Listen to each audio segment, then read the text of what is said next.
안녕하십니까. 폴란드 소개를 맡은 김용덕입니다. 저는 한국외국어대학교 폴란드어과의 교수로 있습니다. 여러분 만나 뵙게 돼서 반갑습니다. 그럼 저와 함께 폴란드로 한번 여행을 떠나보시죠. 먼저 폴란드 하면 폴란드가 어딨나 하시겠지만 다음 같은 사람들을 보면 저 사람들이 폴란드 사람들이었구나 하는 걸 아실 겁니다. 첫 번째로 바로 코페르니쿠스입니다. 16세기 때 지동설을 주장한 코페르니쿠스. 예. 16세기에 폴란드가 저런 대학자를 낳을 수 있었다는 건 그만큼 16세기 때 폴란드가 유럽의 강대국이었다는 것을 증명합니다.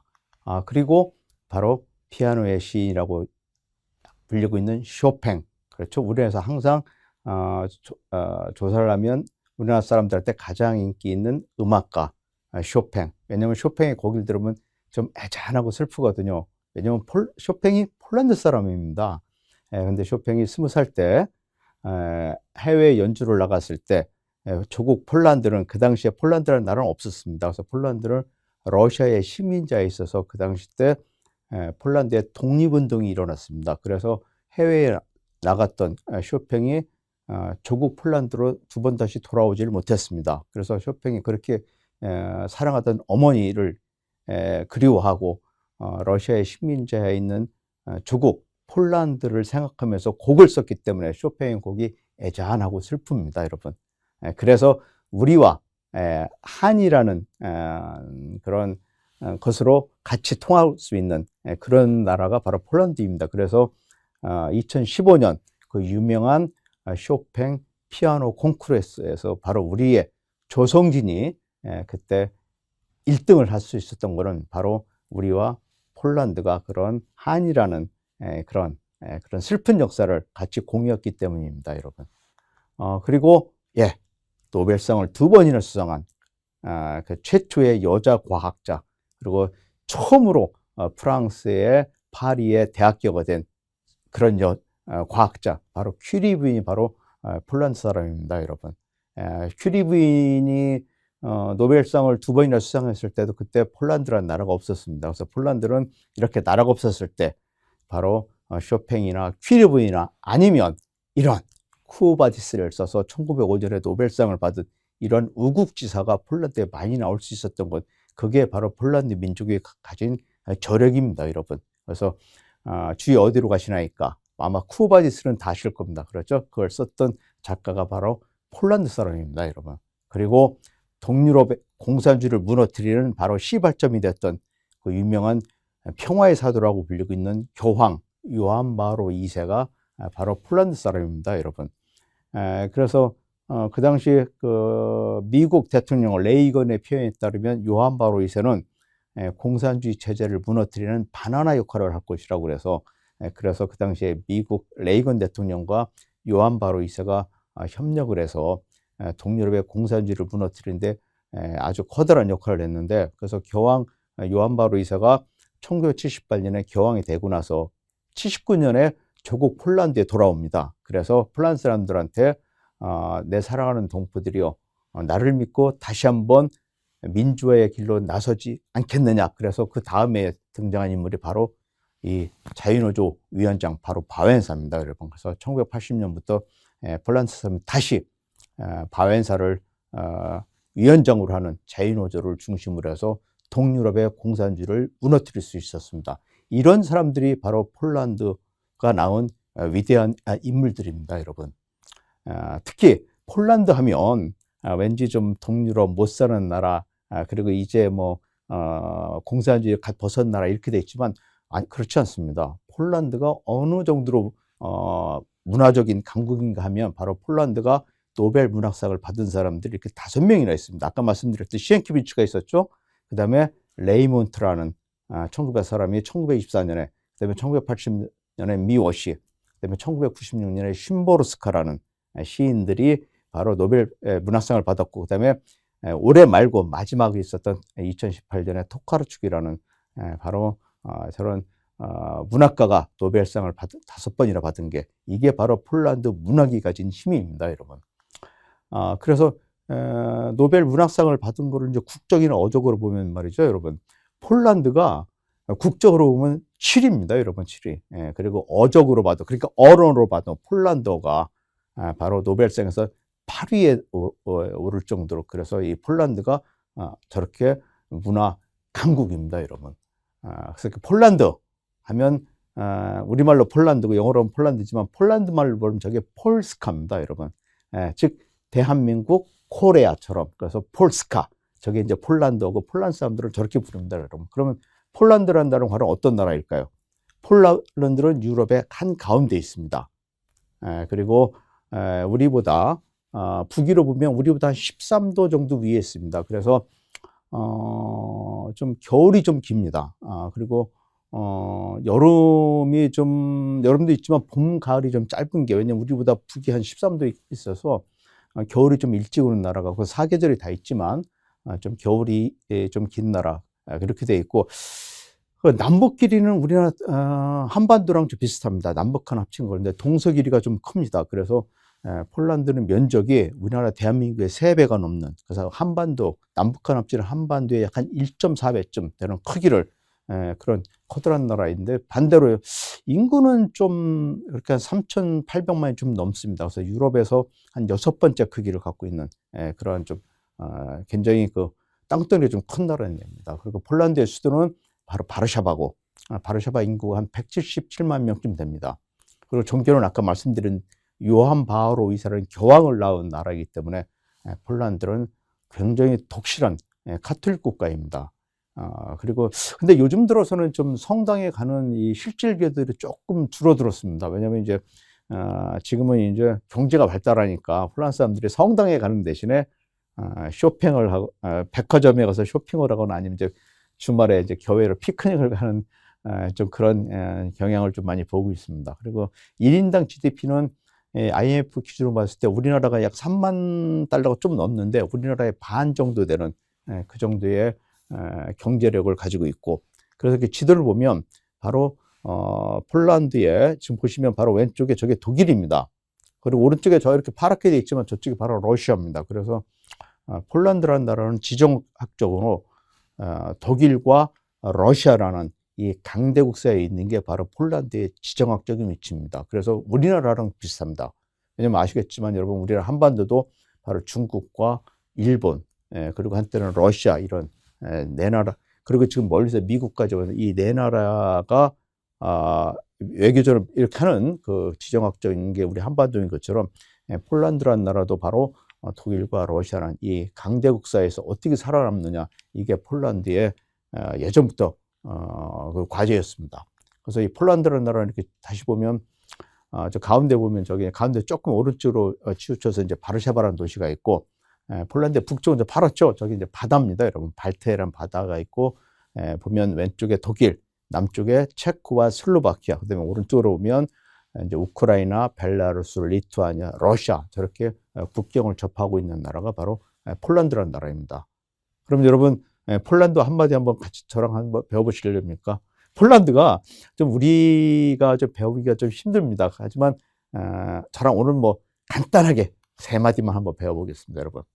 먼저 진더브리, 진더브리, 이거는 안녕하세요 하는 겁니다. 안녕하세요. 그다음에 도비제니아, 안녕히 가세요. 그다음에 지앵구에, 이건 감사합니다. 이 3마디면 여러분 폴란드 가서 한 달쯤 사는데 별 문제 없습니다. 진더브리, 도비제니아, 지앵구에, 이 3마디만 잘 써도 폴란드 사람하고 친구가 될 수 있습니다, 여러분. 저게 이제 폴란드어입니다, 여러분. 그리고 폴란드 이제 경제를 살펴보면 우리한테 굉장히 중요한, 요즘 폴란드 경제가 좀 눈부시게 성장하고 있습니다, 여러분. 자, 보십시오, 여러분. 이 그래프를 보면 저 왼쪽이죠? 보면 저 1990, 저게 바로 1990년도입니다. 그다음에 공산주의가 무너지자마자 그때 보시면 그때가 1731달러였어요, 여러분. 그죠? 2000달러가 잘 안 됐습니다. 근데 2018년 때 보십시오. 거의 10배 가까이 성장했죠, 여러분. 지금 보시면 지금 폴란드 경제가 보시는 것처럼 지금 눈부시게 성장하고 있습니다. 특히 저 2004년에 유럽연합에 가입하면서 보면 그때 경제가 두 배로 급성장한 것을 볼 수 있습니다, 여러분. 그래서 폴란드 경제가 요새 눈부시게 성장하고 있고, 그래서 이거 보시면 2009년에 그때가 전 세계에서 글로벌 경제위기가 왔습니다. 그래서 거의 전 세계 모든 나라들이 다 마이너스 성장을 했었습니다. 지금 보시면 저 도표에서도 저 독일도 그렇죠. 독일이 또 마이너스 성장이고 유럽연합도 마이너스 성장했는데 저 위에가 흰색, 밑에가 빨간색, 저게 폴란드 국기입니다, 여러분. 폴란드만 유일하게 그 당시에 유럽연합에서 플러스 성장한 나라, 그게 바로 폴란드입니다, 여러분. 그래서 글로벌 경제 위기 속에서도 나홀로 성장하는 폴란드, 저게 폴란드 요즘 경제의 현주소입니다. 그래서 폴란드 사람들이 폴란드 경제 성장의 롤모델로 삼은 나라 중에 하나가 바로 우리 대한민국입니다. 그래서 우리나라가 이제 비교를 하기를 좋아하는데, 지금 보시면 자기네들이 2014년을 기준으로 해서 유럽연합에 가입한 지 10년 되는 그 기준으로 해서 드디어 자기네들이 한국을 누르고 자기네들이 더 많이 성장하고 있다, 이렇게 자랑하는 저 도표도 보면 참 재밌어서 제가 이렇게 학생들한테 많이 보여주는 저 그래프인데, 요즘 폴란드 경제가 저렇고, 지금 보시면 저기 이제 폴란드 바르샤바입니다. 수도 바르샤바인데 저 사진을 보면 요즘 폴란드 경제를 한마디로 볼 수가 있습니다. 그래서 보면 곳곳에 크레인이 있어서 아주 높은 초고층 건물들이 지금 폴란드에 속속 들어서고 있는, 그래서 요즘 환한 미래가 기다리고 있는 게 이제 폴란드 경제, 그리고 폴란드 지금의 경제의 이제 현 주소입니다, 여러분. 특히 우리한테 중요한, 그럼 우리하고는 어떻게 개혁을 하고 있는가 보시면 작년 기준으로 봤을 때 약 61억 달러입니다. 그래서 규모가 저렇고, 그리고 우리가 수출을 훨씬 많이 합니다. 그죠? 보시면 아시다시피 우리가 3달러를 수출하고 수입은 약 8억 달러로 우리한테 굉장히 고마운 나라가 바로 폴란드입니다. 그래서 우리가 폴란드에 약 265개, 270개 정도의 법인들이 폴란드에 진출하고 있습니다. 그래서 왜 그런가 하면, 폴란드는 사회주의, 공산주의 체제가 무너지고 나서 경제개혁을 했을 때 우리나라를 굉장히 중요한 경제나 통상 협력 파트너로 그렇게 우리를 봤습니다. 그래서 우리나라가 폴란드에 대거 진출을 하기를 많이 기대를 하고 있고, 그래서 우리나라도 폴란드에 진출을 했는데, 왜냐하면 2004년에 폴란드가 유럽연합에 가입하면서 우리나라가 유럽에 경제 진출하는데 바로 폴란드가 교두보 역할을 하는 그런 중요한 나라이기 때문에 우리나라 기업들이 대거 폴란드에 진출한 것입니다, 여러분. 특히 최근에 들어와서는 R&D 분야에서 특히 삼성전자나 아니면 특히 가장 중요한 LG화학에서 자동차 배터리 공장이 바로 폴란드, 유럽 공장이 바로 폴란드에 있습니다, 여러분. 그래서 지금 우리나라 기업들이 수주한 중요한 굵직굵직한 것들만 보면 올해 포스코 건설에서 바로 5천억 가까운 바르샤바 폐기물 소각로, 보십시오. 그 다음에 작년에 현대 로템이 바르샤바 전차 사업, 저것도 좋은데 저게 아주 상징적인 겁니다. 왜냐하면 저 당시에 바르샤바 사람들 그랬어요. 폴란드 사람들이 현대가 자동차를 잘 만드는 건 안다. 근데 대한민국이라는 나라에는, 코리아에는 전차가 없는데 어떻게 전차를 수출하냐, 만들어서.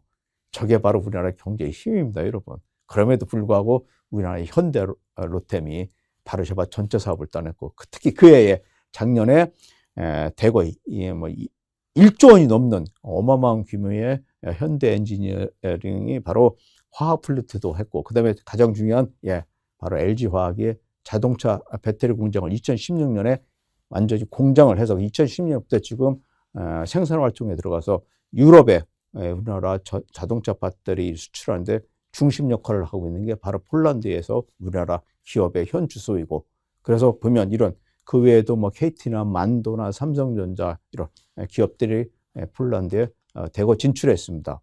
그래서 이렇게 보면 유럽 내 우리나라 기업들의 생산 위치를 이렇게 보실 수가 있고, 특히 이거보다는 다음 이렇게 이걸 보면 동유럽의 우리나라 생산 공장들 보십시오. 폴란드에는 삼성전자와 LG전자나 LG화학이 있고, 그다음에 체코에는 현대자동차, 슬로바키아는 기아자동차, 헝가리에는 삼성과 SK 이렇게 이노베이션이 진출했는데, 특히 폴란드가 등치도 동유럽에서 가장 커다란, 그래서 폴란드가 동유럽의 마청쯤 되는 그런 나라입니다. 그래서 우리한테 아주 중요한 그런 경제 파트너가 바로 폴란드라는 나라입니다. 그래서 그 외에도 특히 2017년에 워킹 홀리데이가 우리랑 협정을 체결해서 우리나라 젊은이도 많이 진출해 있고, 저런 기업들도 폴란드 있고, 이런 기업들 그 외에도 수없이 많은 저런 우리나라 기업들이 폴란드에 가서 우리나라 경제를 위해서 많은 활동을 벌이고 있습니다. 그래서 우리나라와는 1989년 공산주의가 무너지자마자 그해 외교 관계가 수립되고 양국 대사관이 각각 개설이 되고 그리고 91년부터 중요한 인사들이 상호 방문해서 여기서는 뭐 총리와 대통령만 봐더라도 94년에 바이엔세 대통령이 우리나라에 왔었고 그 다음에 2002년 바로 기저 한일 월드컵 때 폴란드 대통령이 그다음 대통령 전용기를 타고 그때 우리나라를 방문했었습니다. 그리고 2004년에는 노무현 대통령이 이제 폴란드에 답방을 했고 2008년에 다시 폴란드 대통령이 우리나라에 왔고 그 다음에 이명박 대통령이 폴란드를 다시 방문했고 2013년에 폴란드 대통령이 그러니까 또 우리나라에 왔고 그리고 특히 지금부터 2년 전 평창 올림픽 때 폴란드 대통령이 우리나라에 찾아왔었습니다, 여러분.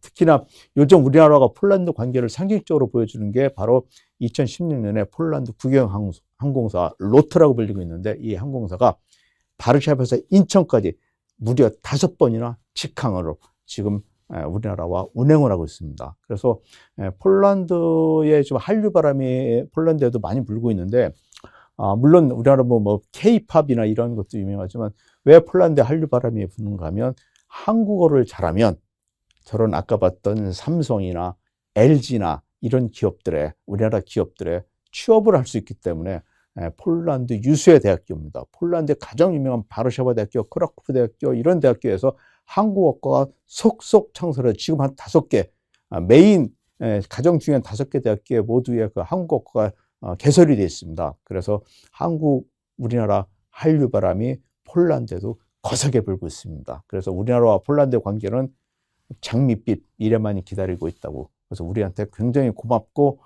우리와 같이 공감을 할 수 있는 그런 나라가 바로 폴란드입니다, 여러분. 나중에 기회가 되시면 폴란드를 인천에서 바르샤바까지 직항이 있습니다. 타고 가셔서 폴란드도 보시고 바르샤바도 보시고 그래서 진더블이 폴란드 말 한번 해보시기를 권장드리겠습니다. 감사합니다, 여러분.